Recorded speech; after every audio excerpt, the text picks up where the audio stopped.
Now it's time for another video update. Today's car in question is the old cold forgotten Buick. Hey, look at that. We got a new light bulb under hood, although not making the best contact you ever heard of.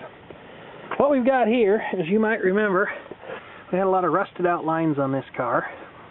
It has 256 some odd thousand miles on it as I remember it. Now the transmission line was the easy one to fix. All we had to do was get the radiator fan out of here. And then way down in here, we've got the line running to the transmission cooler. And in here, as you can see, we've inserted a patch after cutting out the rusty bit of line. There's probably plenty other places that line's going to fail in the near future, so we may have to replace it. But for now, we tried the cheap fix. The real entertainment was the power steering lines. Some of these are quite a bear to get at, because way down there is the steering box. And those lines run all the way from this pump up here, across the radiator area, and out to a little cooler in front of the car, which, by the way, apparently costs a whopping $55 if you have to buy the whole assembly, including hoses and radiator. But again, we did the same thing here. We patched the line, and at first our patch looked really good, but then we started the car and started putting power steering fluid in it, and we discovered that our line had little pinholes in it back here by this hose. So we ended up cutting the rusted out connector off the hose and basically jammed a piece of metal line in there, tightened this hose clamp around it, patched it right there with a joint, and now the power steering lines and everything on this car work. And the transmission's not leaking anymore, so maybe we can finally start driving it as soon as we get all these myriad pieces put back together and hopefully remember where they all go. I can't show you today. It's unlocked. It's got 257,150 miles on it. We'll have to see how that compares to the previous video.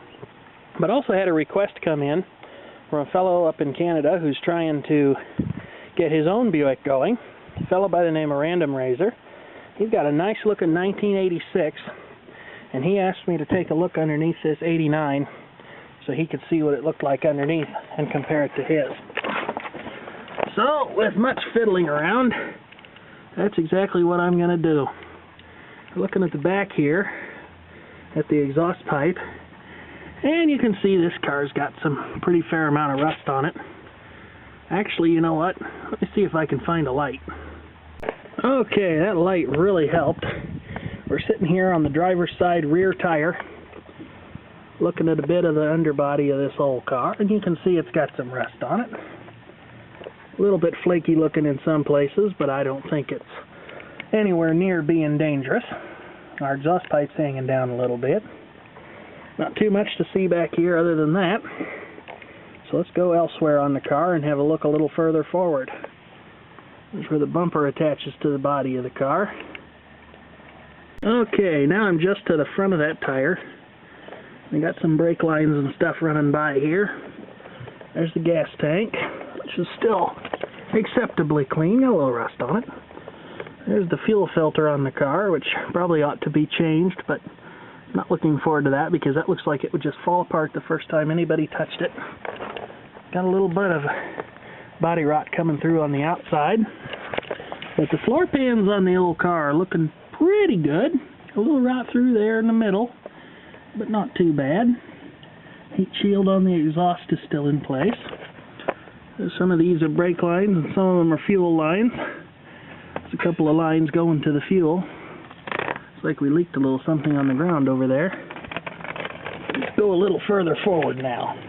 Okay, here we are looking at the front of the underneath of the car. Got some rot on the bottom of the door there, but not too bad. And of course the area up around the engine tends to be pretty well preserved because over time the engine starts to leak some fluids and coats everything in grease and oil, which helps protect it. But the underside of this car is not looking too bad. And hopefully that helps you out, Random Razor. Good luck with your car. And now a very quick look at the other side. I'm almost out of memory.